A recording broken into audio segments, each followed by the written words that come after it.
Roseanne, this is what Kevin Nealon tells us. Tell him that story, Adam. He doesn't have his own anecdotes. No. No. All my 90% of my anecdotes come from Kevin Nealon, but he told this real doozy about. I should talk to him more Yeah, you often should. so You I should. can have some fun. He said during Roseanne's Roseanne had a talk show. talk show. Yeah. Remember that? Oh, yes, Yeah. yes. So one time, the guest was Joe Pantoliano, and she didn't know who he was. You fucked it up! God damn it! God. Oh, motherfucker! See?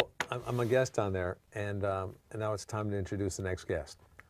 And she says, okay, this next guy coming out, he's a great actor. He was in Risky Business. He was done all kinds of stuff. I just love him. Ladies and gentlemen, Joe Pantoliano.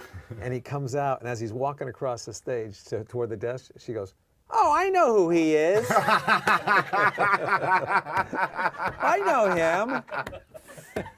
You don't even have your own stories. You take other people's stories and fuck them up. Very good. I'll tell you the story, but it's fucked up. But she's like Joe Pantoliano. She goes, this next guy's Joe Pantoliano. He's great. He was in Risky Business, and you all know. Come on out, Joe Pantoliano. And as Joe Pantoliano was walking out, Roseanne said, I know that guy. Now, Yeah, I fucked it up. See, you already fucked it up. Yeah. So now when he told it the right way, That's my role. it didn't yeah. work.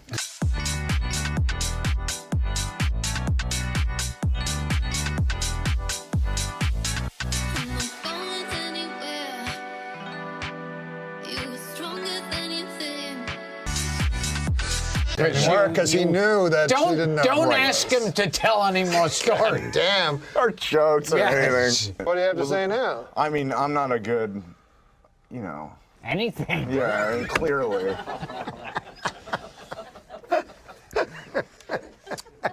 I mean, it's like. Gilbert is not looking at your slow burn that you've been trying to perfect. It's not, I mean. He did this bit for us that he insisted on doing. Sully Sullenberger? Yes. He did a bit where he came out and he's like, yeah, Conan, I made a movie. And I'm like, oh, really? You've made a movie? And yeah, I funded it myself. And it was about Sully Sullenberger, who landed. Sully Sullenberger biography. Yeah, biography about the pilot who landed the plane.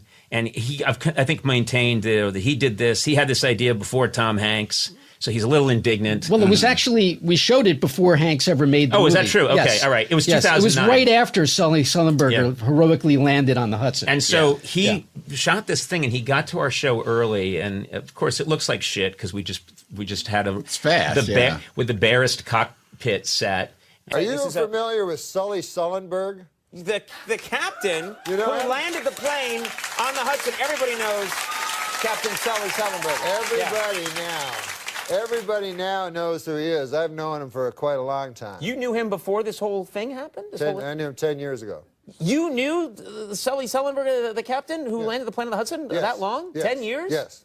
And I, as soon as I first met him, I thought there's something special about this guy, and I bought his story. You kidding? That's fantastic.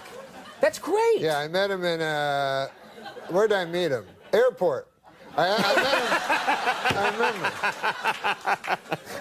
It was the Sbarros. That adds up, yeah. And he was getting pizzas. He was getting pepperoni, but anyway, whatever. So To this day, I don't know what that sketch is. Well, it was a dry bit. It was a very dry sketch. It was one of the driest things I've ever seen. So the idea is that Sully Sullenberger heroically landed on the Hudson like around that time. Yeah. He made this movie about Sully Sullenberger, but 6 months it's been in the can. So he was looking for an ending. Yeah. And this guy lands. So basically, no. The joke is the clip. He made a movie about Sully Sullenberger before he heroically landed the plane on the. So So the clip is him landing on the tarmac. That's successfully. He successfully lands the plane and says, "Thanks for flying American Airlines. Yes, have a good day." So I heard you made a movie. This is going to be a huge movie. You have the movie of Captain Sully Sullenberger. Yeah, I could. But save it up for the thing. Now listen, you know why you're standing up here. I'm just kidding you. I love you. That's why. Hey, you wanna land this? Yeah. Pretty well lands itself.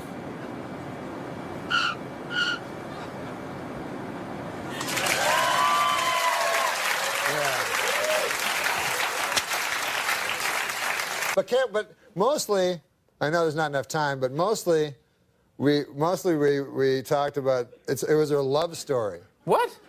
A love story with who? Him and his wife, Lori Sungelberger. What was her name?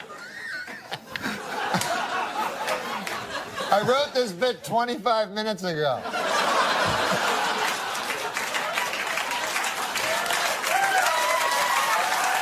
You want the clip or should we get out of here? No, we should do the clip. All right, take a look at this clip.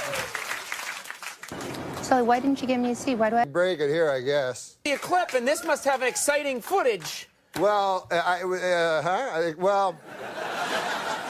This story, the end of this story is incredible. When the engines go out and The movie's been in the can for 6 months. you made a movie about Captain Sully Sullenberger, and you finished it before he even crashed the plane on the Hudson, landed it? Yeah, and it's too bad, man, because I was struggling for an ending for a long time. It's called Sully Sullenberger. Sully Sullenberger. Burger. You clearly spent 10 years you've known this man? You didn't you forgot the at the end of his name? I call him by a nickname, whatever. It's called Sully Sullenberger, Airport Pilot. But anyways, I brought a clip. Oh, let's take a look at the clip. Oh, can I say something? Yeah, yeah. I play Sully. You play Sully in the movie? We have to see this now. Unbelievably, this was shot before the incident that made him famous, but let's take a look.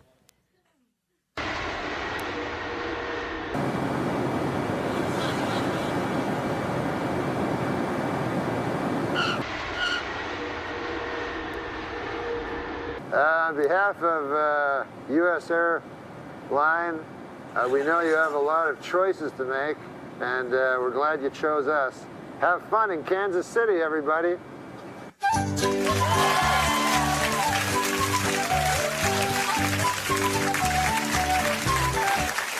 It's not a good ending. It's a terrible ending. It's the worst possible ending.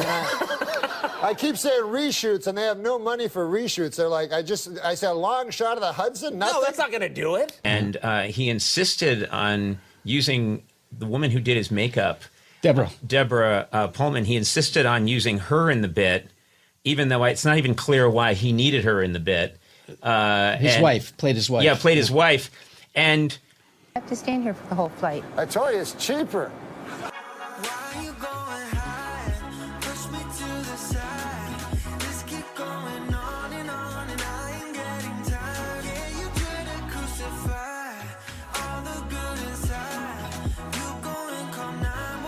so the joke is that, amazingly, a director decides to make a movie about a random pilot, Sully Sullenberger, and makes it about a successful landing before the most dramatic landing in the history of aviation. And he showed this thing. I think he had a fake mustache on. Yes. And but he's barely, and this is another thing I love about him. He didn't care at all about the craft of acting. Yeah. And I'll watch. Oh, you watch the Saturday Night Live show? Yeah. What time's that on now, Paul? Huh? I say, what time would that be on? It's like it's 11. It's live. I think. Yeah.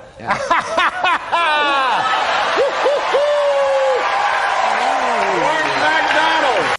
Tonight, a side of me you've never seen. My evil twin, otherwise known as Norm-Macdonald, joins me for an evening of comedy, revelry, and fashion tips. Also with us, comedian David Spade.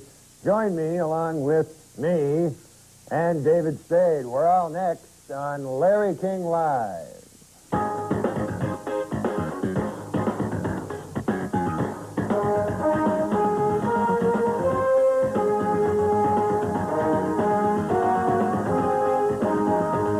Welcome to Larry King Live. Tonight, a very special guest, the Iron Horse of broadcasting.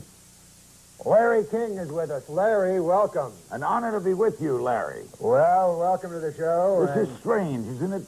It's strange, but it's good. I'm very proud to be. I've always wanted to guest with you. Yes. Yeah, it's weird. Good to be on the other side of the desk. Yes, good to see myself. You know, now I'm starting to talk like you talk like me. All right, what's the question? The first question is, Larry, you've done it all. You've interviewed everybody from Sadat to, who's another guy? And name it Clinton. Sadat to Clinton, all through the years. What is the key to being a good interviewer? The key? The key to being a good interviewer. Is being a good listener. What was that? A listener. You have to listen. You have to listen to the answers, Listen. which gives you the next question to ask. The next question to ask. In other words, if you're a good listener, you ask me, like, who was your favorite? I and, see, all and then right. I answer, and it surprises you. So you say, why? Or what did he do that made him your I favorite? see, all You know, right. You gotta be engrossed.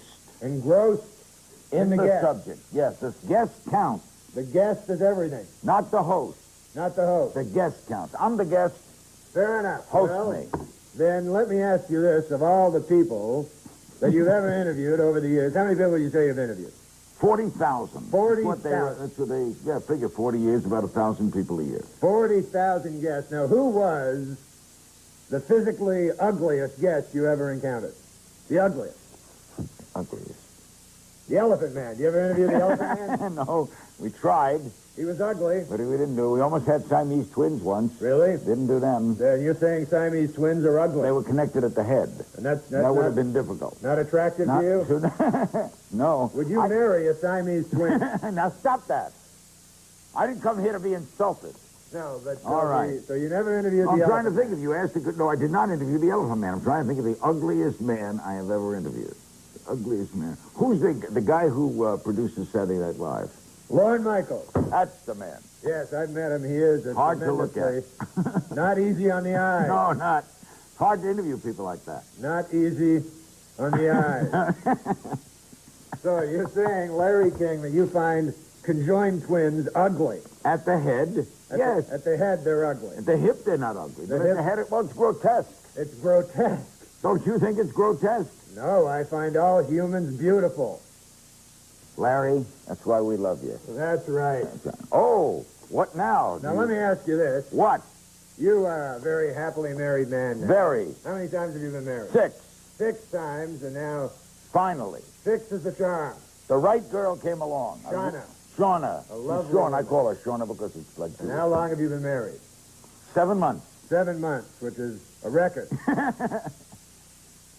No, this is the first... I've I've been married, Larry, but I've never been married. Married. This is married. Married like... She's my friend. Like, I love her. I see. That's what Clinton says about his wife, isn't it? I came to the show expecting the best. I didn't expect to be humiliated this way. Well, let me ask you this, Larry. You're married. Yes. 6 months. Yes, 7 months. 7 months. See, you gotta listen. Okay, 7 Okay. months it's been. It's been... And yet, you started necking with Marlon Brando on the air. What's that all about? Marlon grabbed me. Uh-huh. It was him, not me. So it was him. It was him. He kissed you. Out of nowhere, he kissed me on the lips. Oh, my Lord. And I tell you the truth, He was aroused. I can't stop thinking about him. Was No, I he like- aroused? Was he around?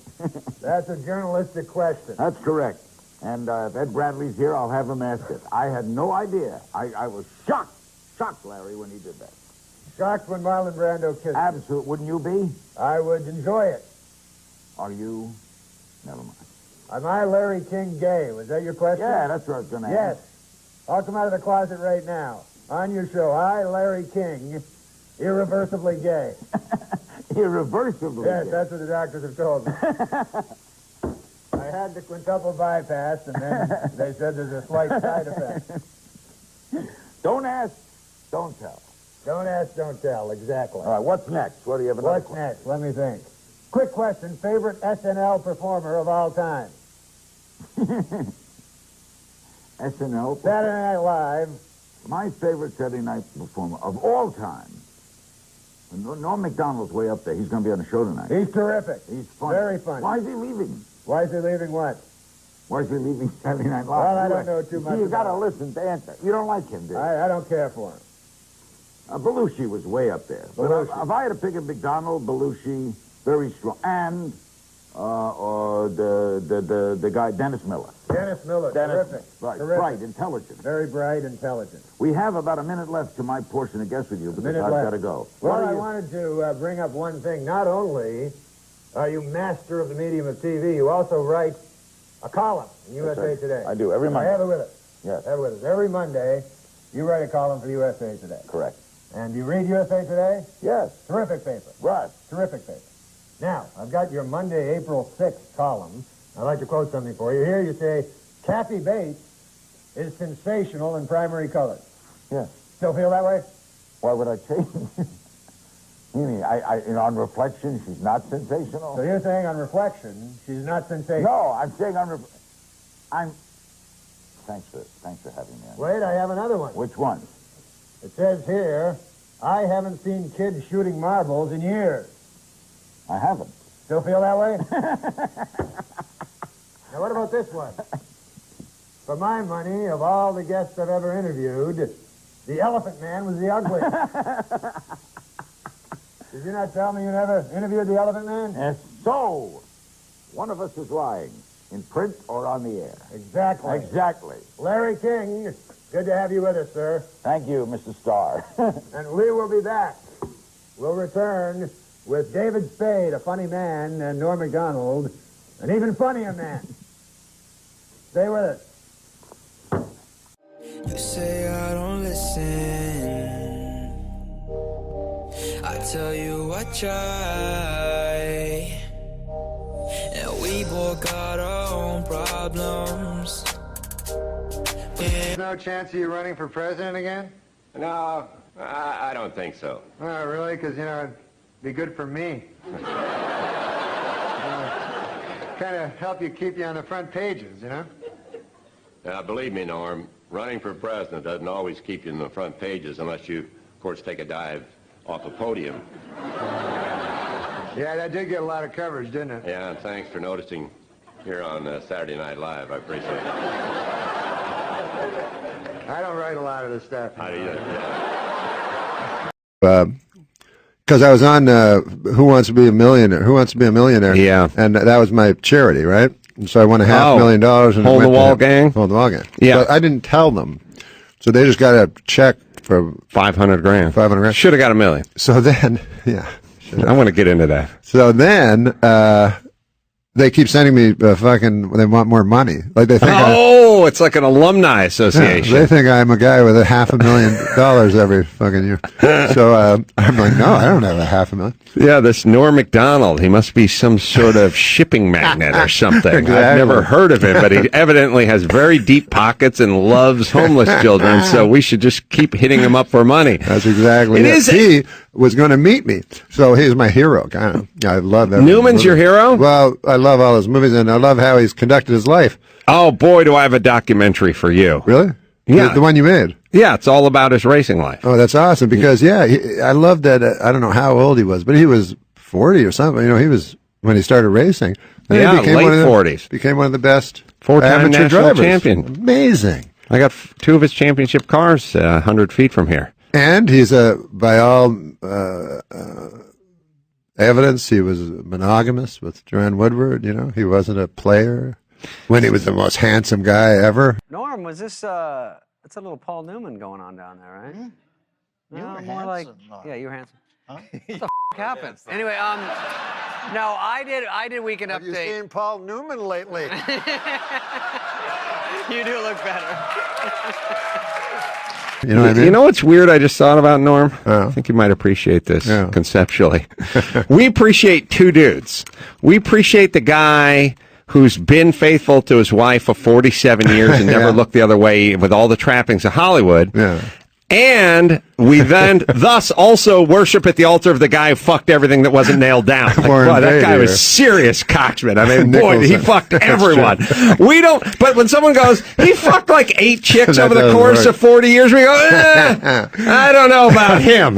Well, it's like if a guy, it's feast or famine in the fucking department. It's like if a one guy, chick or 180. If a guy gets divorced twice, he's kind of a loser.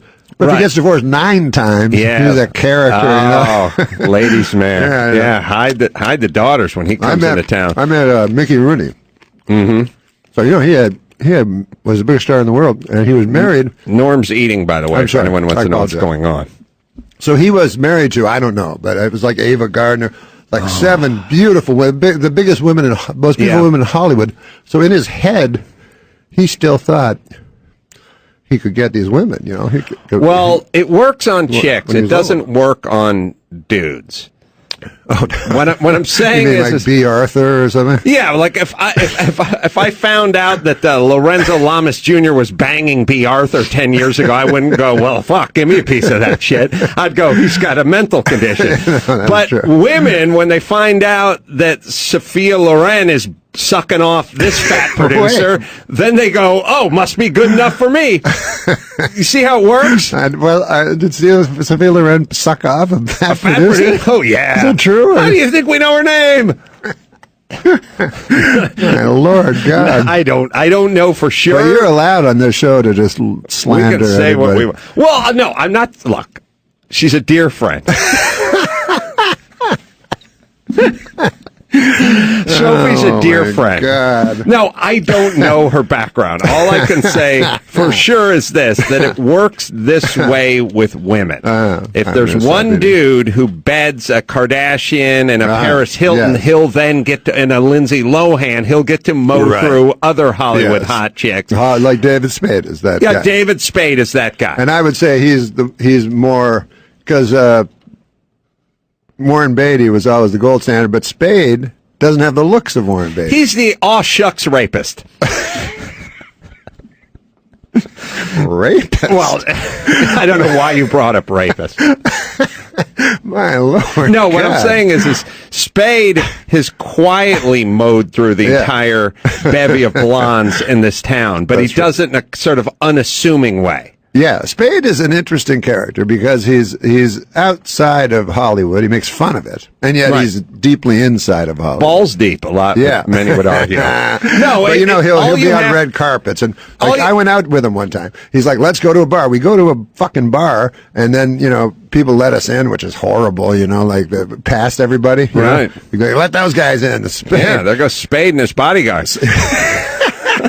His haggard bodyguard. He's haggard as right.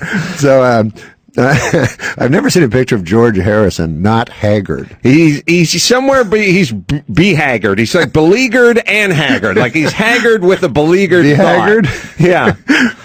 How about the fact that George Harrison, hold on, we got to get back to this. Yeah. How about the fact that he just got done beating cancer and a mad person broke into his estate and stabbed him repeatedly? I forgot about that. Jesus Christ, that's bad luck.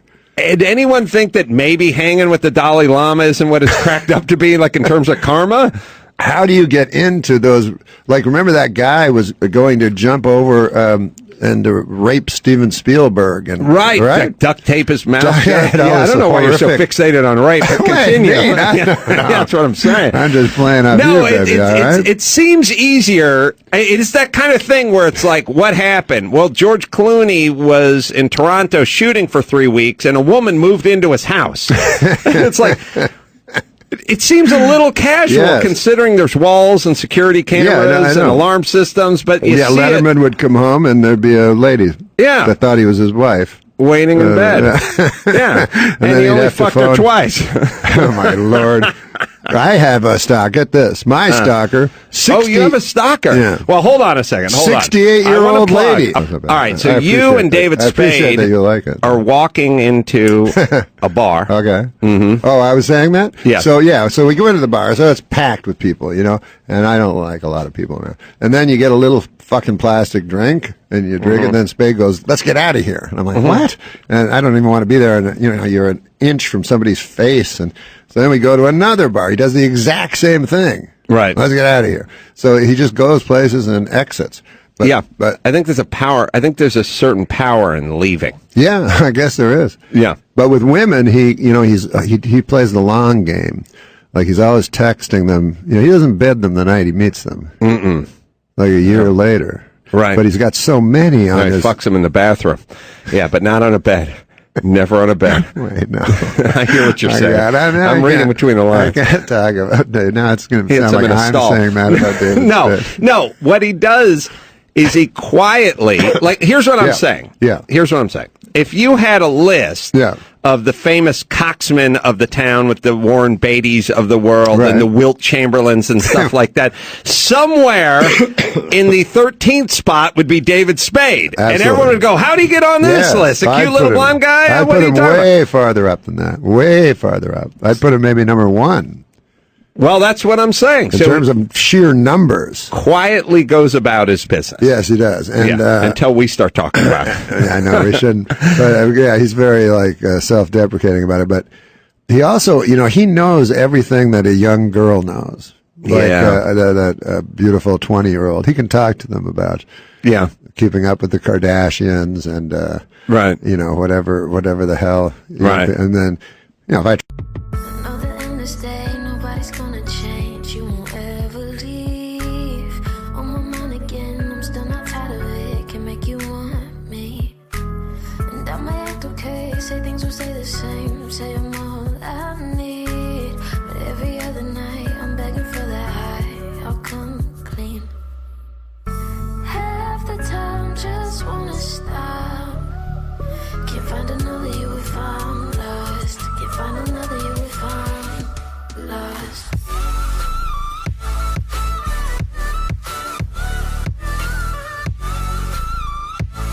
The press would be great. Tim Russert, right? Yeah, you and Tim. Me and Tim would be a great load of laughs. You guys lost me. He doesn't know who Tim Russert is. Anything about Tim Russert? He only really knows just- supermodels. I get blank stares. Yeah, you.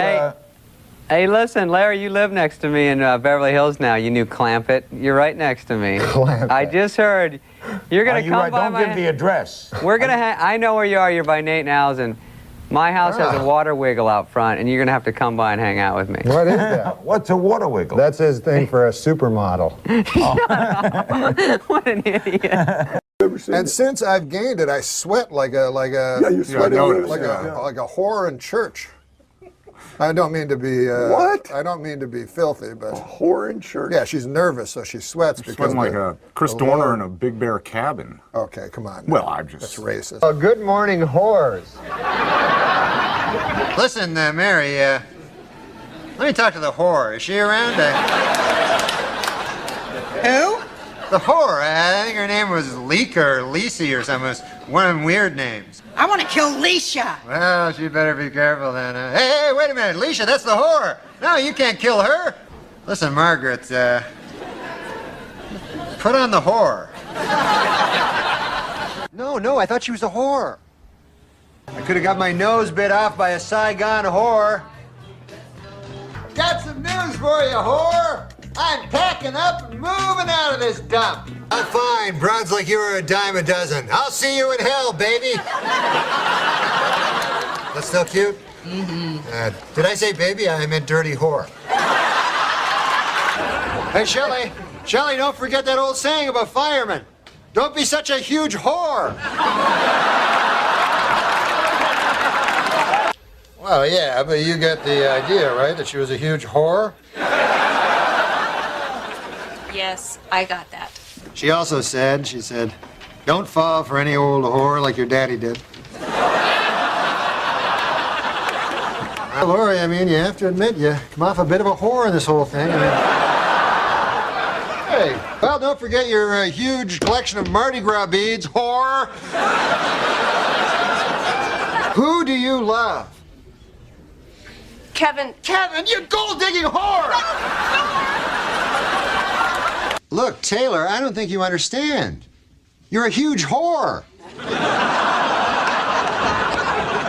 Which just goes to show you, Madonna's a whore. And in the worst job category, last year's winner, crack whore,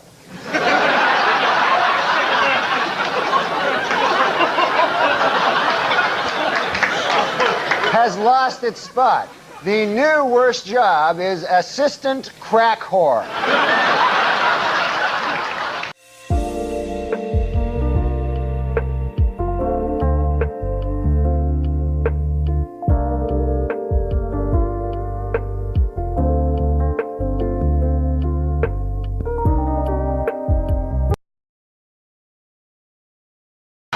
There's only one occupation where the person does not keep his job when he wins the lottery. Wins the lottery. You know what that occupation is? No. Crack whore. That was amazing. You pulled it out. I was worried about you for a minute. I thought you were in deep trouble. I thought you might get backed into a corner, have a lot more pressure on you, and then not have anything. I know. Las Vegas is now home to a 550-foot-tall Ferris wheel. Also drawing thousands to Las Vegas, whores. That's you. That's your voice all the way right there. That's the old, the Norm-Macdonald lean in, whores. No. Here's Norm's son, Dylan. Yeah. Oh, hi. I just wanted to say that my father loved dogs, and he loved the second annual HCA Award. and that ever since he was a kid in the Ottawa Valley, he always wanted to win a second annual HCA Awards, and also to have a dog. Thank you. Remember, kids, a stranger is just a friend you haven't met yet. Unless he has candy, in which case he's probably a pedophile. So, maybe not that one. But... I'm on a seafood diet. I see food, and if it's a fish, I eat it. Meta. Yeah. So. I hate meta. It's tough, though. There's so much sex. I know you got a family. You got a kid, right? Yeah, I got a beautiful little kid. How old is he? He's 3. He's the greatest. Uh-huh. Yeah. Is he like, let's just end there. How's your son? You guys having fun together? You doing? Oh, yeah. We went to Disney World last week in Florida. Yeah. Yeah, that place is great, man. Yeah. There are all these, Goofy's there, and Mickey Mouse, and Pluto, and Chip and Dale. Yeah, oh, Chip and Dale. Sure. Yeah, they're all there. And they don't, wander around like they used to. No? They keep them in, one place, and you have to line up to get, and even give autographs, you know? What the hell you want an autograph from? So, yeah, you get an autograph from a bitter college student making $4 an hour, you know?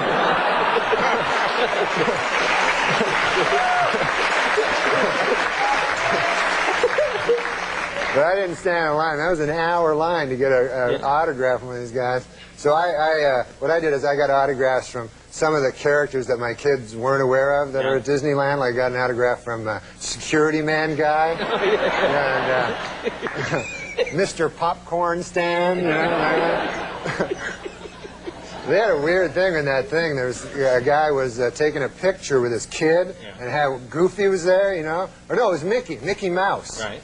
And Mickey Mouse was taking a picture with a little 2-year-old, and the 2-year-old's father was taking the picture, and the kid slipped out of Mickey's hands and fell down.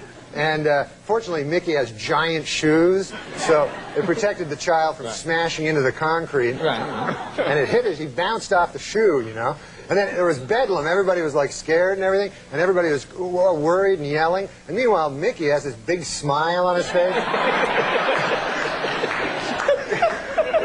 He doesn't know. You can't change his expression, you know. All he can do is go.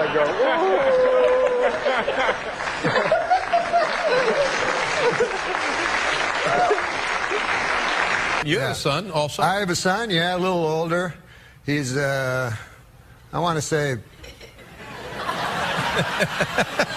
he's 10 or 15. Yeah. The point is this. I want to give you a little advice. First of all, they get less cute. Oh. Norm, I remember years ago you told me that you were there for the birth of your son, and I always remember this. And you said that was the most exciting thing you had ever participated in. Do you remember that? Yes. Yes. And then what happened? I took crystal meth. I find great pleasure in my son being happy. Ah. Yeah. How old is your son? He's 10, 15?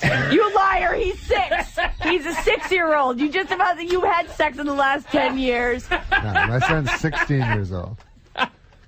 He's 6. No, he's 16 years old. He's 16. Yeah. So is he a confidant? Do you call him and, do you ever share personal, trials and tribulations and triumphs? I would never do that to a child. He's 16. Well, I mean, as you have said, he can't be a child forever. When are you going to put the hard realities of life on him? Well, that's an interesting question. That is an interesting question because I actually have love for my son. Yes. Like deep, of course. Deep love. He's your son. And so I don't want to damage him with the way you were damaged. With the harsh realities. I was damaged. No, I had a great. No, but I don't want to damage him with any viewpoints I may have because he's not ready yet for reality. I think children aren't ready for reality for a while. But I do tell them that education is pointless and things like that. What does his mother say? She thinks that he should go to college and stuff. Yeah. Yeah. He should. And you're Not like, everyone can grow don't up and be waste a your comedian. money. Yeah, I'm saying it's just arbitrary nonsense. I tell him even the classes he takes now, it's just ridiculous.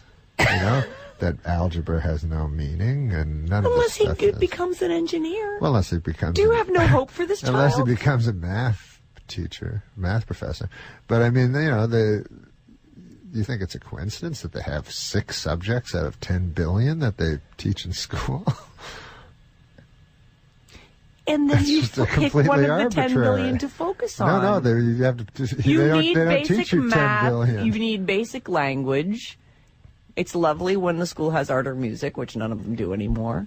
A little PE to keep us from getting fat. I mean, come on. Yeah. No, they have little some good science, ones. some of the basic science stuff. Sure they do. Of course they do. No, I tell him if he wants to go to college, he should have a goal, to be. He can't. He's 16. No kid at 16 has a goal. Their goal is to be a rock star. Or have sex. Well, right. I mean, that's actually the goal. Does he want to have sex?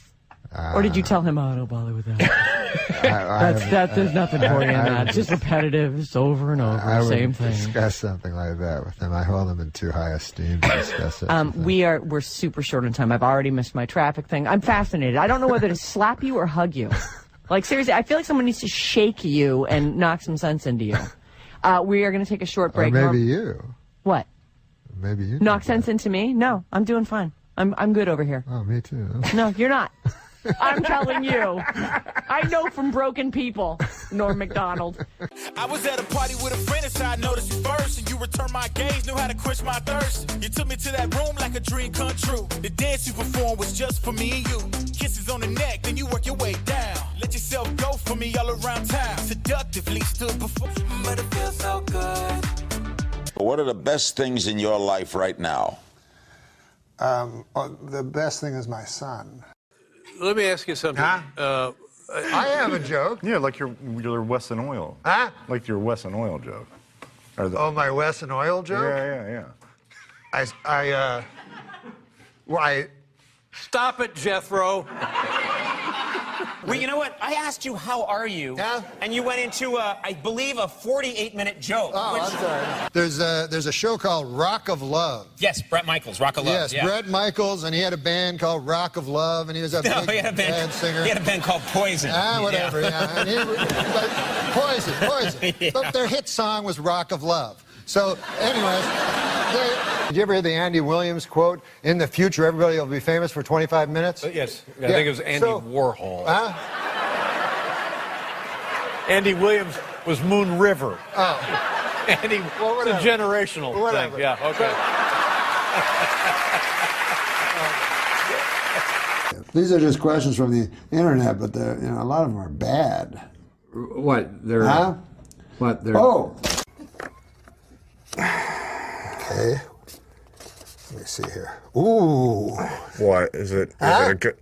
Is it a good one? It's not good at all. What do you got in your tooth? Oh shit. Huh? It's red. Oh, I just ate some dried cranberries. Yeah, that's what it is. That's what I thought it was. You're on television. Is it still there? No, it's gone. All right. Yeah. You could steal off everyone, and then everyone was afraid of him.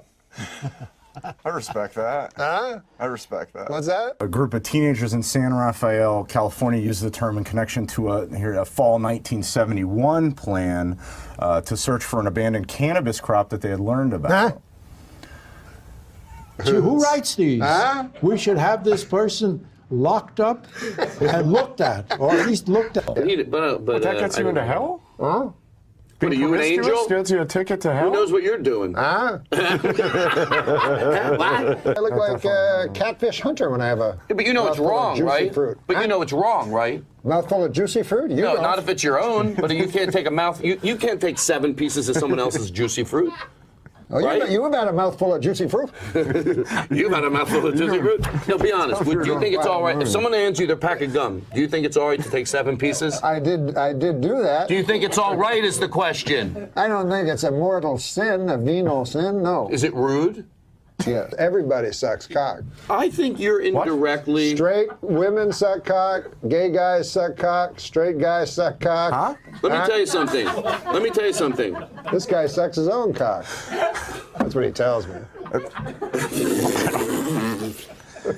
In confidence. All I was going to say is, I'll answer. all I was going to say is, if you happen to have a bad set, they will blame it on the marijuana when you might have had a bad set without it. I've seen you have bad sets. That's a good point. With marijuana, without marijuana. How dare you? When did you see? What night are you talking about? I haven't had. I like that one. And I only get teary-eyed usually for the national anthem.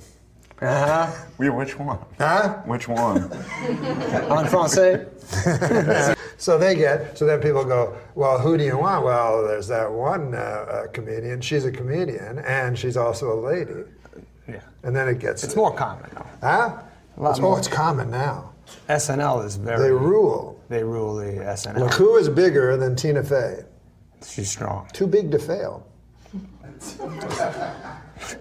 But you have children. You are a father. Yes, and I'm not dead. Yes, and I bet you'd like a man great. Are you going to give me one? Huh? Are you going to give me one? No, your son would have to get it for you. What the fuck am I going to buy you a Father's Day present for? Is Father's Day coming up? Father's Day's next week. What is the man great, you ask? Okay. Huh? Fine, I didn't, but... You didn't ask, but you want to know... You probably know what I know. $1 a day for one razor? No. I don't know why they call it dollar shave. Huh? $1 a month? You know, George Clooney is engaged. Yeah. How about that, huh? He and you were sort of the modern day, huh? I read well. You read well? Well, read this Why have you got that? Huh? Just to read. Oh, they just I mean... To be on my TV show. Performing... Huh? No, I meant by saying... What? I mean, here you are with a showgirl in London. Yeah. There must have been some love involved there. No, she was a showgirl in Las Vegas. Well, are you happy that CNN has fallen? No, I don't want to know. Huh? It does suck that you sleep a third of your life. Well, huh? I don't like sleeping. I used to have jowls. I don't have jowls. I have more chins than How old are you? Huh? How old are you? I say I'll be 50 in October. And ever since then, I've been gulping fistfuls of Xanax before a show. That helps? Oh, my God. It's helping right now. You took a Xanax today? Huh? You took a Xanax? I love everybody. You know what I mean? Without love, what do we got? I don't care if a guy's a guy, a girl, a guy, girl. I couldn't care less. I love them all. What do you make of... I'll have sex with any of them. So you're the B? Huh? You're the B? No, I'm a person that is so tolerant that I would have sex with an L, a G, a B, or a T. Isn't that nice? But I would not have sex with a straight person.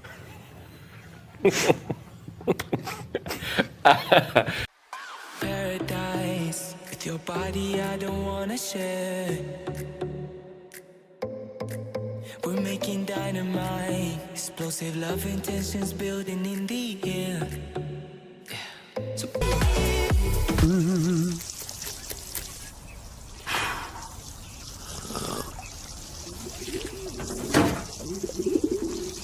Ah, these azaleas are coming along beautifully. How's my pot? What? Huh? Where'd you get all this surveillance equipment? Your bedroom. What? Huh? Relax. Yeah, you too. Okay, here's the situation. Now, they say that, you might want to take your headphones off to hear this. Huh? Oh, yeah, let me take them out. They're out. I'll tell you what the kid needs is young he's... What? Huh? Calm down, it's not what you think.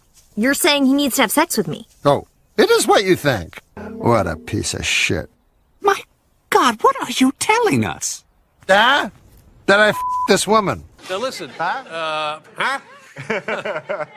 J.K. Rowling is a Christian, and J.K. Rowling famously said that if you're familiar with the scriptures, you could easily guess the ending of her book. Huh? What would Norman Lear say to that? What? I say, what would Norman Lear say to that? Who's that? Which brings us to two notable comedians and two friends of Gilbert's. And Gilbert, you might have to do the driving on this one. Let's start with the late, great Norm. Yeah, I remember doing Norm's podcast. And, you know, as always, it turned with any of my comic friends who would turn like deranged. Mm-hmm. And he was very funny with that. He'd always talk with like a sneer, you know. It's like, and I remember right after I put that photo up a few times. It's one of my favorite photos. Afterwards, after doing Norm's show, Norm and I joined Jeff Ross and, of course, Bob Saget. Yeah. And I remember that being a night of just nonstop laughs. You could tell even from the still photo that you guys were ripping it up. Yeah, it was just so much fun. Truly original, truly original. I never met him. You know, it's funny. I'm in comedy a long time, and I know a million comedians, and I've gotten to work with a million comedians, and for some reason our paths never crossed. And we wanted to get him on this show, Gil, as you know. Yes. And he was Norm. So he was strangely strangely hard to pin down, or non-committal, or could do it and then couldn't do it, and. I don't really know. You know, I know I'm working. One of the truly great comic minds, though, and his last appearance on Letterman, where he got so emotional, you know, and in ways it sounds corny. I felt I knew him through his work, and obviously a lot of mutual friends. That Letterman appearance, really. Gil, your appearance on his podcast, that whole podcast was so good. It was so funny. Yeah, let's not diminish that, Gilbert. It made history, your appearance, and also the Einstein episode. Yeah. With Norm. Yeah, I remember when I was on Norm's podcast afterwards, I just felt like I ran a marathon. It was just got crazier and crazier. Netflix owns that show now, and they're not available to the public, unfortunately, and they're sitting on them. Hopefully one day it would be great if that podcast was re-released, because there's that Bob Einstein episode is also legend. Yep. You know, what can you say about the guy? I mean, a really rare, truly original comic voice. Really, and I love such Kurt a Ferguson loss. more than life itself. He, by the way, Norm's book, based on a true story, not a memoir, which is so funny. The audio book, he narrates it. So if you miss Norm and you've never heard him reading his book, it's brilliant. Now I got to get it. Yeah, I regret never meeting the man. And Gilbert, Same. I'm glad you had such wonderful times with him. Yes, he was a lot of fun. It's a big loss. It's a loss for this like podcast, a total smartass. Yeah, I wish our paths had crossed.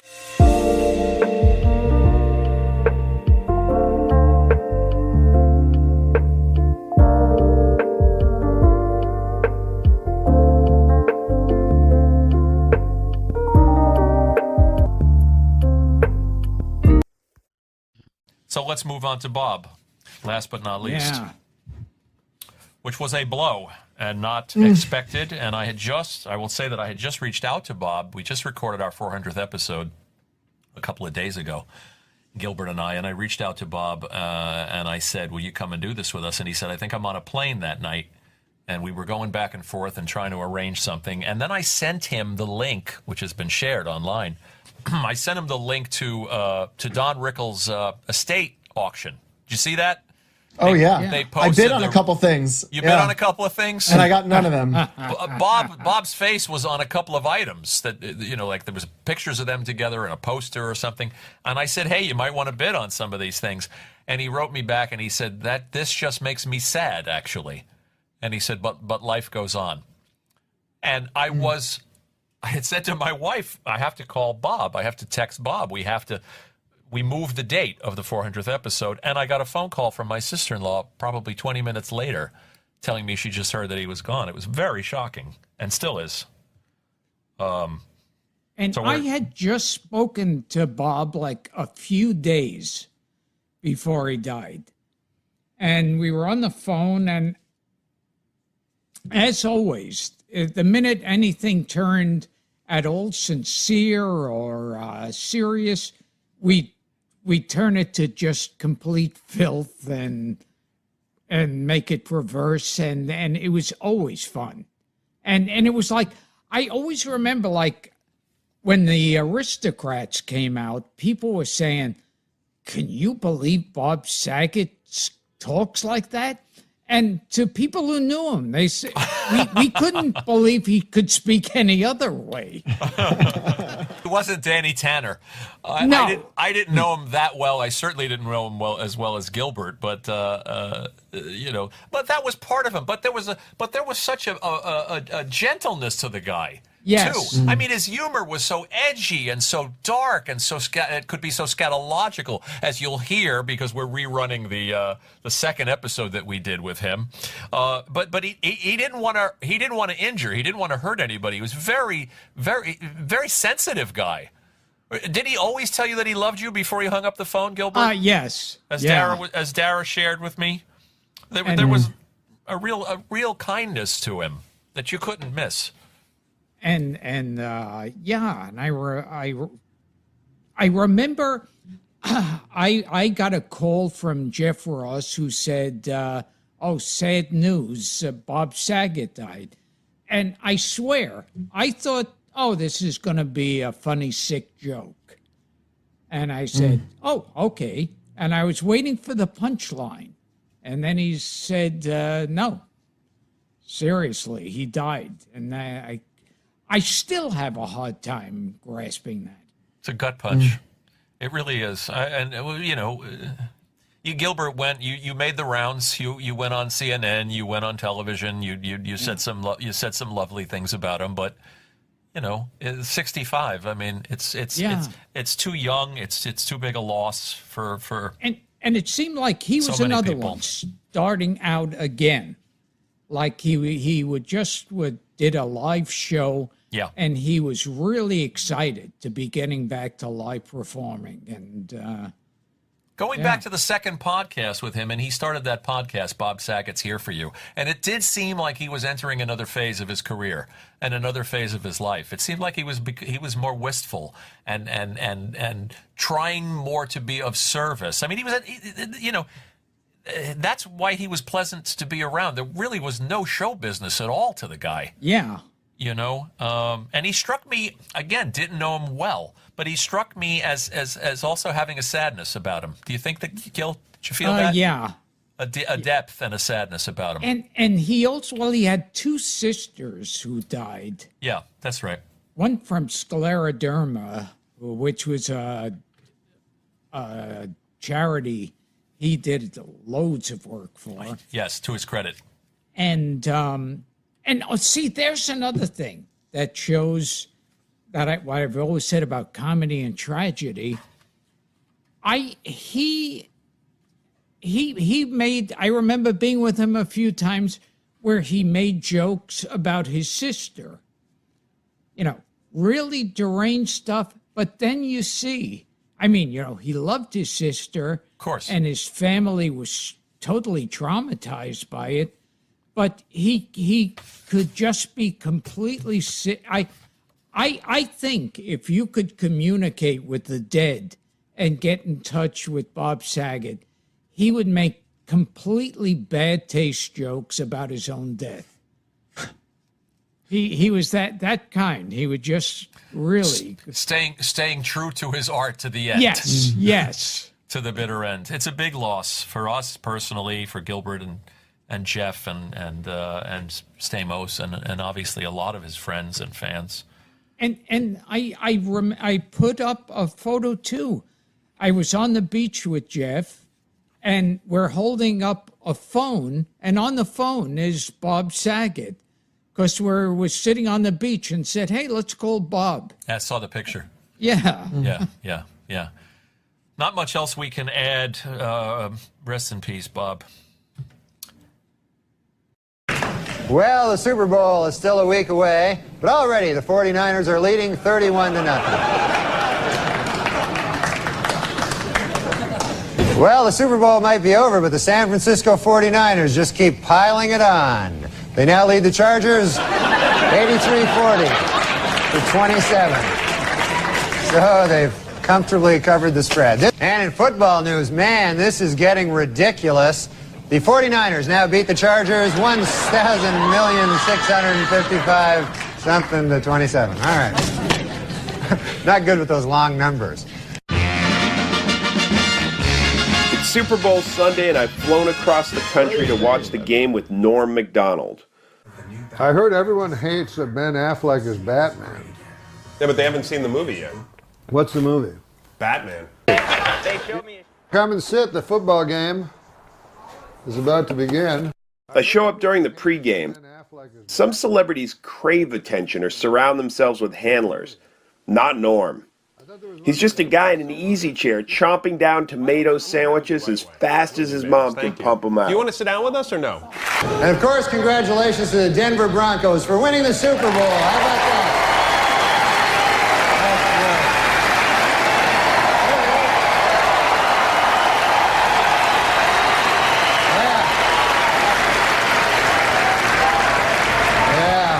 Denver did great, you know. There he is. I love the Denver fans, you know, because for one thing, they don't wear food on their heads. That's nice. And they had a wild celebration in Denver after that Super Bowl, man. And now city officials expect an even wilder celebration if the Nuggets win 10 games this year. They say they're going to... say the whole city's going to go nuts. Yeah, the Nuggets are having a bad year this year, man. Matter of fact, they're making a film about the team. They got a pretty catchy title. It's Black Men Can't Jump Either.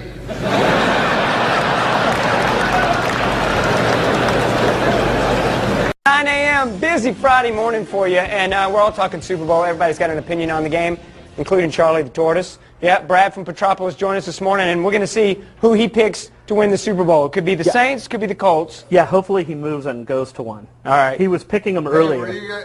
Listen, man, have you guys seen any giant tortoises? It's Norm-Macdonald. I actually found one. Norm-Macdonald. Yeah, we got one right here, as a matter of fact. Oh, because I was in town. Yeah, and you were looking... Specifically to see it, and I went to the tortoise stores, but they were all regular-sized tortoises. I said, I don't want one of these, man. I didn't come here for that. You wanted a big one. A giant tortoise. Well, yeah, is this one big enough? Where? Right here, right on What the... Yeah, there it is. Is that one? Good Lord. Now, this is not just your normal giant tortoise. He's going to pick a winner for the Super Bowl. Actually, most giant tortoises can do that. That's what they're known as. Absolutely. They're known for a couple of things. They're herbivores, and they're very good handicappers. Well, let's see how this one does. This is Charlie from Petropolis. Yes. Brad, what's the procedure? Okay, earlier this week I did it, and we put it on YouTube, and he just walked to one of them. I'm going to try to get him to move a little bit more, and I know Tim wants the Saints, but he picked the Colts earlier. Apple, buddy, Apple. Go Apple. Here's Charlie. Now, is this cheating, you think, that I moved the Saints closer and put an apple on it? Is that cheating it on The Norman? food is all decoration. Yeah, it's all... This is a natural animal. This is its instinct. Its thought process right now is going, Freeney is hurt. That's exactly right. Way to handicap the game there. There it is, Brad. I think he's going. I think he's chosen Saints. I don't know. I'm pretty sure. He's looking over. He's asking for the line. It's 5. Quit looking over there. We're out of time. I'm taking your Saints pick. More with Norm Macdonald in a minute. He's in town. You're going to check him out. Norm, you feel free to come to the kitchen. I don't believe if you he's want. going to the hole. I'm going to the kitchen right now. All right, here we go. Norm has developed a habit for tweeting throughout sports events. He's also a veteran handicapper. The proper bet is Denver. Denver, okay. You are Deaver. So it's worth noting, Norm has had some problems with gambling in the past, but he knows how to pick a game. The problem comes when he starts picking every game. Well, I remember when I was hosting Saturday Night Live, I had every hockey under. There's like 14 games. When they say, oh, just gamble what you can afford, well, then there's no gamble to it. You know what I mean? What's the gamble? Yeah. We talk football. Then we move to Russian literature, a genuine passion of his. But Gogol was an ultra-realist. Fact is, Norm can have a conversation about almost anything. Put a knife in and twist it around your brain. So were the Yoko songs those experimental weird things? Now we're at a point where there's 1,011,030 guys. God damn, there's the interception. We talk about his career, but it's not to boast. Norm rarely boasts. It was so hard because I had to act in it, you know what I mean? And I can't act, so that was... Head over to his other condo to watch the game with his son.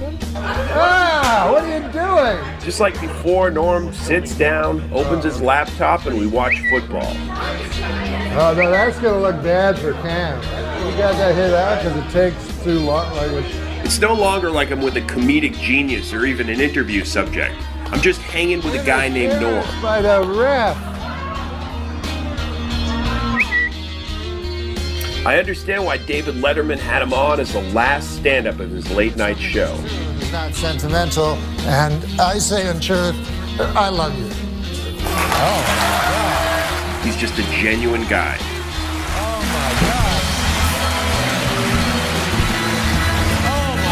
Oh, and the Broncos won. They scored 24. Not bad, Norm. That was very sweet, Norm. Good night, everybody. I need your love. You free my mind. I need your love. Yeah, you free my mind. Still in line. What was the most you ever bet on an event? $400,000. Who was it on? Atlanta Falcons against the Denver Broncos, 1990. Who was favored? The Broncos were favored by something like 12.5 points. You took Atlanta. I took the money line that paid 3 to 1 or something like that, and lost. And I will tell you this. You should never bet football because the ball ain't round. I keep telling people this. And so the ball hits and then it does all kinds of crazy things and you don't know. You want to bet on a game with a round ball. But anyways, I quit. I don't know why I'm even saying that. You know, are these street jokes? No. So you wrote them? They're not. Someone wrote them. No, I'll just read it then. Yeah. When you're single trying to attract a partner, it's important to project the qualities you desire, which I understand, but boy, oh boy, have I had to suck a lot of dick lately. That's sort of like a Bobby Lee joke. It is a lot like a Bobby Lee. All right. What about this one? This is for you. Here's one for Bobby Lee. I don't want to know no more dick sucking. No, sir. And then I also said that I sucked my cousin's dick. Yeah. Can I say that? That's a sharp left. Yeah, which I didn't know there was a camera on. Okay. Right? Yeah. And I'm not gay, but in high school I sucked my cousin's dick. Yeah, sure. Boy, was it hot outside today. I went out to buy a California Pizza Kitchen signature, pepperoni frozen flatbread, and by the time I got home, it was perfectly cooked and entirely eaten. 100% true. Oh, you ate it.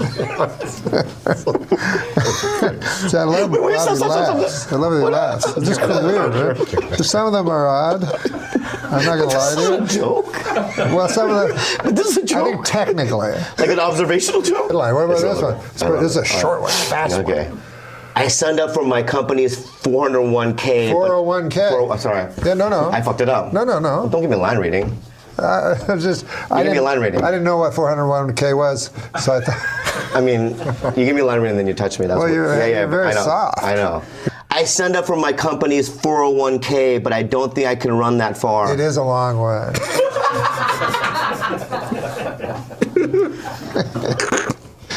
Wait, I gotta get one that's gonna make Bobby happy. I don't like when he scowls after that. You ever hear of steampunk? Yeah, I like it. Oh, you do? Yeah. Well, there's a joke for you. I wouldn't call myself a fan of steampunk, but I will say it's the healthiest way to prepare punk.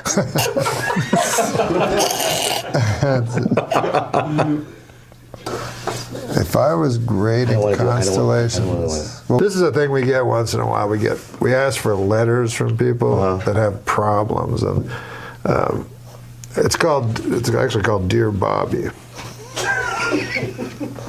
So this one says, Dear Bobby, I am in love with 2 boys and don't know which one to marry. First there's Andy. He's sort of blonde and sells insurance. Mama likes him, which helps a lot. He's very reliable and seems anxious to get married. Then there's Tony. He's dark and sort of gives me the creeps, but they're awfully nice creeps. I don't know which one I like best. In the daytime, I like Andy, but I believe I like Tony better at night. Which one do you think would make the best husband for me? Andy or Tony?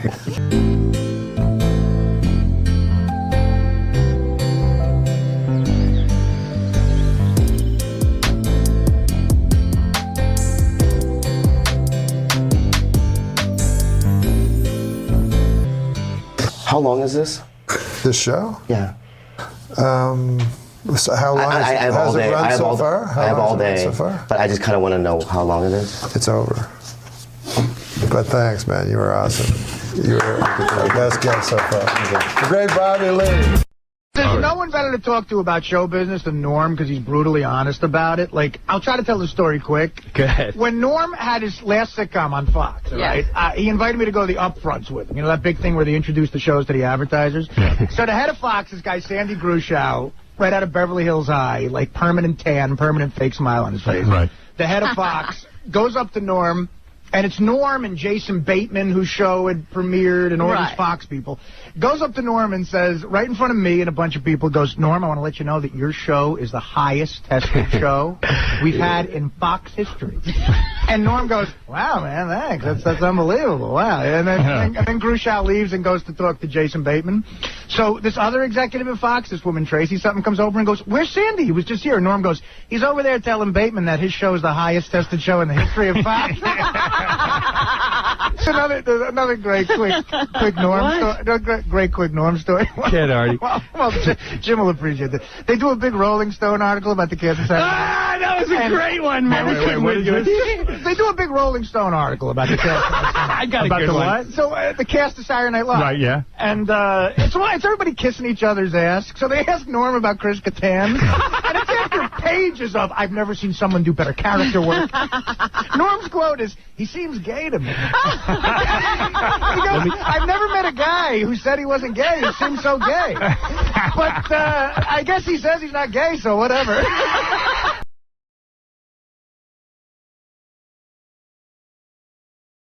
Anthony Jeselnik, are you going to be live tweeting Last Comic Standing Wednesday at 10 p.m.? You have to now. Oh, I do. I think I keep thinking that NBC is going to tell me to stop, and they won't. Is that an assumption that you're just not going to be asked back? Because they're like, oh, we love you, did a great job, but they just had to cut so much of my stuff that I don't know if I would. If I could maybe go back, but I would just be smarter about it. I would just know. Like, my biggest interest was just riffing with Norm. So I wish I hadn't written so many jokes that they were just going to cut all of them and just been kind of loose and screwed around more. Yeah, it's all for time. It's really amazing. Anytime you record anything for television, you record 2 hours for a half hour, and it all just winds up. Oh, these were like 5-hour tapings. 100 comics, and most of them you don't even see. There are people who get past the first round who they cut out entirely, just for time. Like, it's weird how they have to do it. I just assumed that they would ignore all the comics and be like, we've got this great show with Anthony and Norm, like, getting into fights. Let's show that. Nah, spinoff. I thought that would, I thought that would have been amazing. But I think America thinks that would be amazing too. I see tweets like that like you guys should have like a sitcom together. I don't know how he didn't get one of those desks. Ferguson, Letterman, like how did Norm Macdonald not wind up behind one? He almost like followed Conan. I think at one point they weren't going to have him do an after show after Conan. Wow. And now here's Norm Macdonald.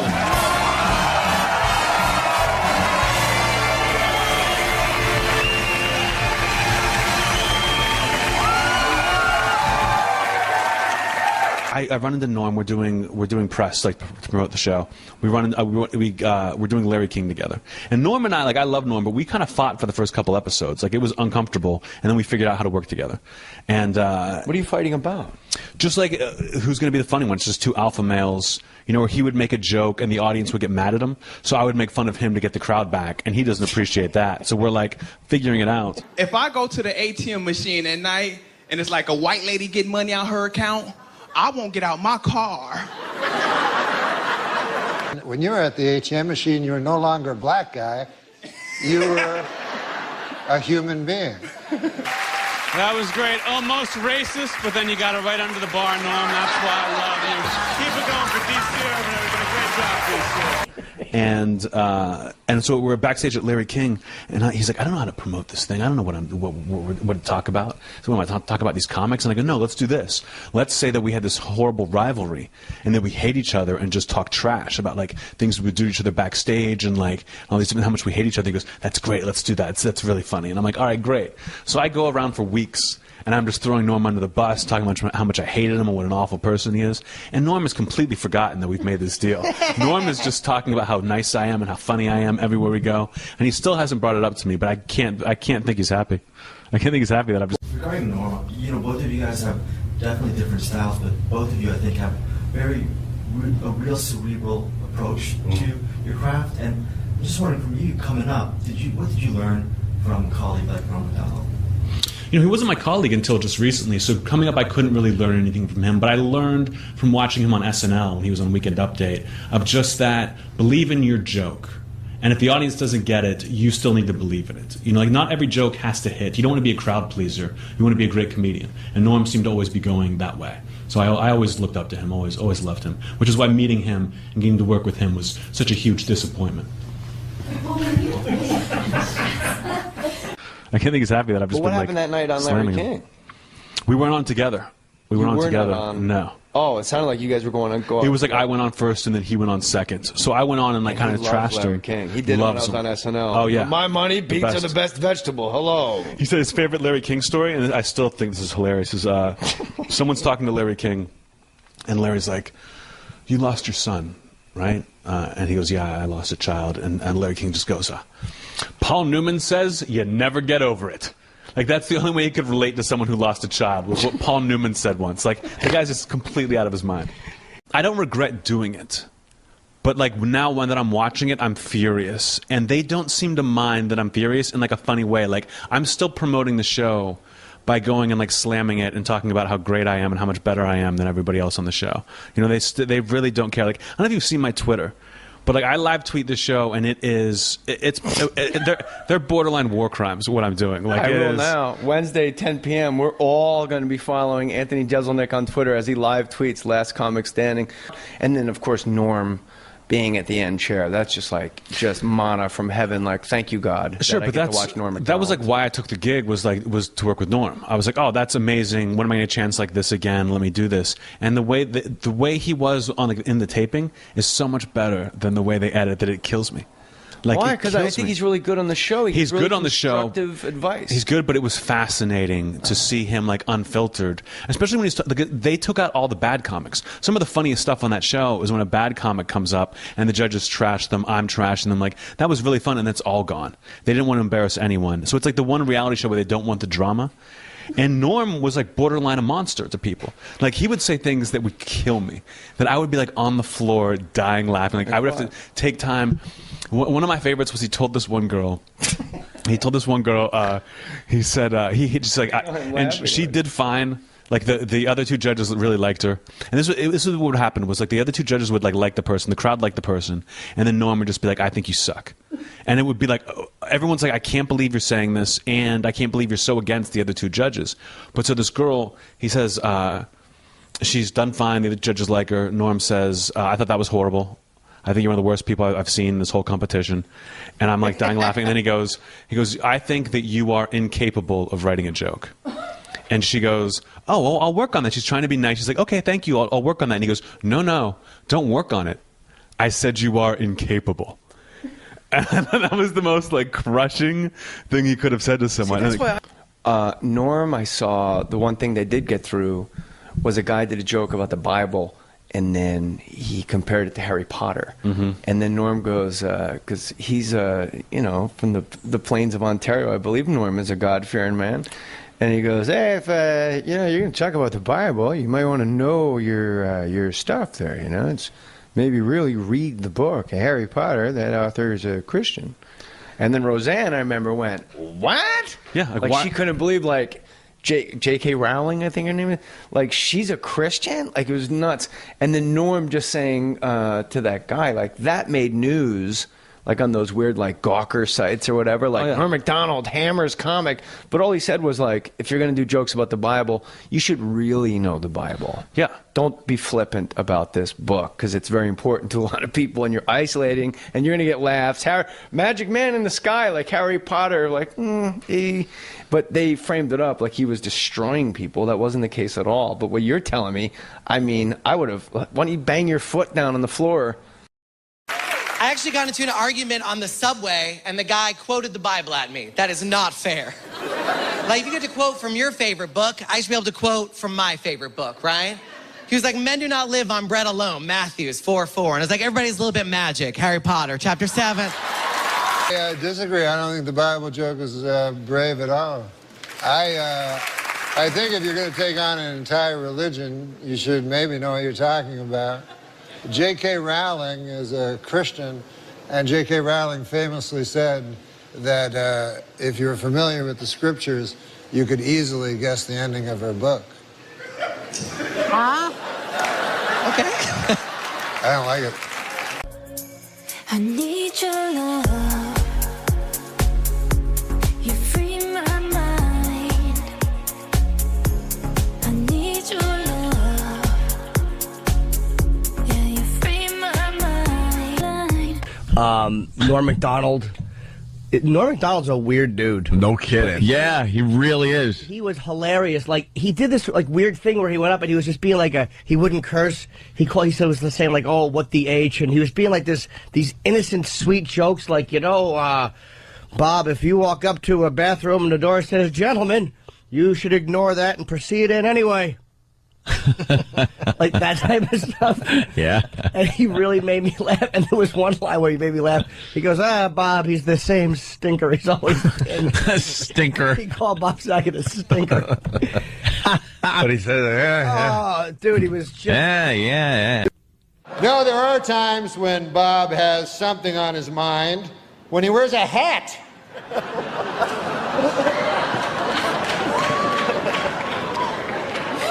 But no thoughts at all, just a hat. No, but Bob has a beautiful face, like a flower. Yeah, cauliflower.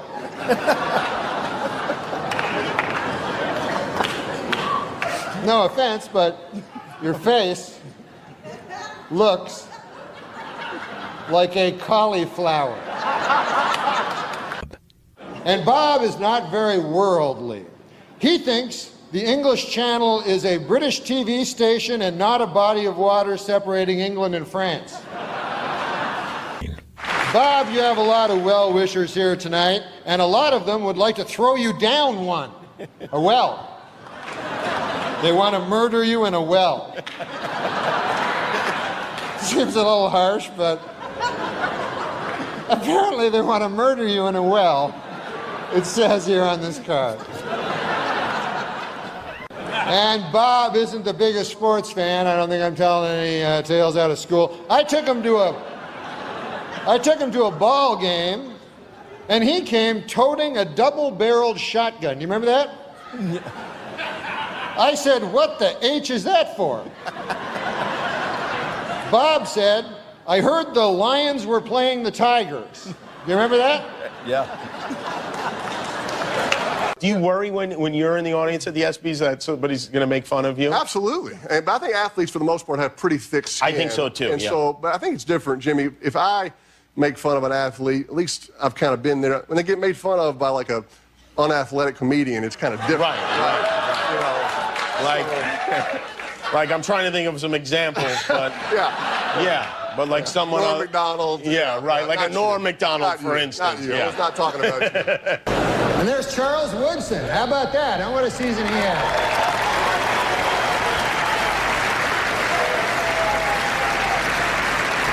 Great, man. He became the first defensive player to win the Heisman Trophy. And congratulations, Charles. That is something that no one can ever take away from you. Unless you kill your wife and a waiter, in which case, all bets are off. Just a word of advice. Phil Leeds was one of the best comics in the world, one of the sweetest human beings. But during the McCarthy era, Phil couldn't get work. He was branded a communist because he had left leanings, and he couldn't work. And gee, I knew about him and I knew his work, and I had seen him in New York. He was hysterical. He was so sweet. Never did political humor even. And so I said, he looks like Maury a little bit. I'll call him, and I got him out to play his brother, a really badass brother. And after the show, the sponsors called me. That guy was great. Where did you find him? He's a New York actor. That's all I could say. Well, you mean because he was branded at that moment? Huh? The moment you cast him, he would still been branded. Oh, sure. Oh, yeah. Oh, yeah. They would have, if they knew he was one of the guys, they would say, you can't use him. Wow, that's interesting. I know nothing about the blacklisting, but just as you said that, were Jewish people more likely to be blacklisted? Well, I don't know about that, but Jewish people are more likely to be considered liberals, and so they'd be more vulnerable. Were you ever a communist? No, they called me and said, they knocked at my door at 9 o'clock in the morning on Sunday. Two guys dressed like that in black suits. Mr. Reiner? Have you no shame, sir? Mr. Reiner, FBI, may we come in? Oh, absolutely, gentlemen. I'm in my shorts. I was just woken up. They wanted to know if I knew... Explain to the folks what the FBI is. The Federal Bureau of Investigation. We're looking for communist infiltration into the arts. They were sending people to jail. By the way, the guy who ran the whole committee was ultimately sent to jail and went to the same jail that the communists were sent. And they were so nice to him. They really were. Anyway, that was another part of the story. But the FBI are at your door. They're at my door, and I decided. And by the way, I was on the shows at the time, and I said, "Oh, here it comes." I had done liberal things. I was a liberal, and I had done liberal causes. And they wanted to know. This is the question they asked. And I could not believe it. They said, "Sir, did you vote for the American Labor Party in the last election?" And I'm saying, they can't ask that, sir. It's a secret ballot. And I said, "Yes, absolutely. Didn't you?" And I decided I'm going to go with them. They were charming. I'd out-charm them. They said, "Why did you vote?" I said, "Henry Wallace, our vice president. He's a businessman. He runs a strawberry farm. We need a good businessman." Everything they... And I said, you didn't vote for? Who did you vote for? Anyway, that's the way it went for a long time. And then they asked me questions like, you once emceed a thing for Mr. Barsky, a fellow named Edward Barsky. Do you know about him? I says, yes. He said, you know he was a communist? I says, probably, but I said, why did you do that? I says, well, they asked me to MC something. They were giving him a big award because he invented plasma, the thing that saved lives. He did it in the fields during the Spanish War, the Franco War, and with a motor from a machine, from a car, a Jeep. Sure, that's how I do it. He got plasma out of that. And I said, saved thousands and hundreds of thousands of lives in the Second World War. I would, who wouldn't be an MC at that? And then they say, you also MC'd a liberal thing at Carnegie Hall. What? I says, who asked you to do that? And I said, well, I was in Call Me Mister at the time, a Broadway show. Somebody asked me. And I said, Carnegie Hall, every kid actor, you have to play a violin. You want to go to Carnegie Hall? I didn't play the violin. I didn't sing. So with a gentleman, and I said this to him, gentlemen, if the FBI ever has a big event, I'm your guy. I want to MC that event. This is the way I went. I got it. And then they asked me the question, do you know any commies? I said, I'm sure I do. And he said, could you name them? I says, commies don't go around giving their names, but oh, you know any commies in show business? Yeah. I said, sure, they're in every business. Yeah. You guys tell us that. And they said, would you give us a name? I don't know. They don't go around telling their names. Yeah. And that's the way we left it. And nothing It else. wasn't illegal to be communist at the time. It was just, it couldn't work. I think the Constitution says you're allowed to think the way you want to think. Right. But you couldn't work. That's exactly. Do you ever think maybe it's a little like racism? A lot like racism. No, I mean, if you're a racist. Oh, yes. It's not illegal, but you can't work. If you're a racist, you can't work. Well, Donald Sterling, for instance. Oh, yeah. Do you think there's any correlation? He doesn't have to work. No, he doesn't. The amount of money he has, he could live another 100 years. That's true. $10 billion. No, but a serious question, though. Yes. If a man has a job and he is a racist, should the job be taken away from him? No. Okay. But his fellows should. His fellows. Good news for him. Yeah. Not a racist. Feelings flowing up and down, picking up the pieces that you left behind, hitting a new type of flow, breathing in the smoke and clearing up my mind. The thoughts of you, I never knew what the hell you got me into. I've been bad. Fuck do you mean? Tim was always communist? He was a communist. This is the good intro? Wow. I didn't want to bring it up, but he was a communist. No, I don't name names. But why don't we just get into this? You just brought up communism. Yeah, wow. And it struck me, right? Remember McCarthyism? Mm-hmm. Eugene? What was his first name? No, that was a different McCarthy. I know, but I'm just kidding. What was McCarthy's first name? Joe McCarthy. Joey. Tail Gunner Joe. Wow. So he named members of he wanted names of the members of the Communist Party. So the Communist Party members were named, and then they couldn't work. Right. They wouldn't go to jail. It wasn't illegal to be a communist, but you couldn't work. Wow. And it was the worst thing in the world. Nowadays, you can say things that people don't like, and easily, right? And now people go, well, he has the right to say it, but we have the right to not employ him. So, to me, you don't have a right. You don't have the right if the consequence is that you can't feed your family. That was there's a larger issue that my sister and I argue about religion all the time. It says you can do. I asked her, what's the purpose biblically? I'm a philosophy major. What is God's will, whatever that is? She says, well, to do the right thing. It says, so you have free will to do the right thing. She says, yes, but if you don't do what he wants, then he punishes you. So that's not actually a choice. Uh-huh. And this is the same thing. You can, your opinion is valid, but if it isn't appealing, or if whatever that we think is, then you can be punished for it. And you have been punished for it. I don't know. I said I know you don't like to say that because you've been so blessed in your life. Probably. Right, because there's nothing. My life is fine. I said what's funny to me is that I'm a stand-up comedian. Have been that way for quite a long time, and we're anarchists. True, yeah. Leno says you shouldn't fall in love with hookers. And that's show business. Show business is just a prostitute. It's all a prostitution. They only like you for a while, and then they move on to somebody else. And it's not. It's just the way it is. And if you fall, who knows more about show business than Leno? Well, and he's really, he does. And he says we are blessed to be comedians because people come to see you, they pay money, and you get it. There's nobody in the middle of that situation. Yeah. And I said one time I was doing an interview for both. I did an MSNBC, which is curious, and then I did a Fox interview. And I said, at the end of the interview, are you interviewing the character I'm playing or the guy that I am? And they said they didn't see any difference between that. And I said, it's a very different situation. You don't interview Mel Gibson or Harrison Ford as the guy in Blade Runner. Yeah, right. But sometimes they'd want you to be that opinion. And I said, my opinion, It's always been that way as a stand-up. I hate taxes. I hate it as a stand-up comedian. I worked hard week by week. You get cash in an envelope, usually by guys in suits. That was the weirdest thing about comedy clubs. True, you had an envelope would come across the table. But you'd have to pay taxes. I had this weird partner, I always said. And the federal government never helped me, and I don't know what that was about. They always assist you in comedy clubs. What did the government ever do for us as comedians? Nothing. And when I was a kid, it was 45, 50%. Oh my God! Wow. Right?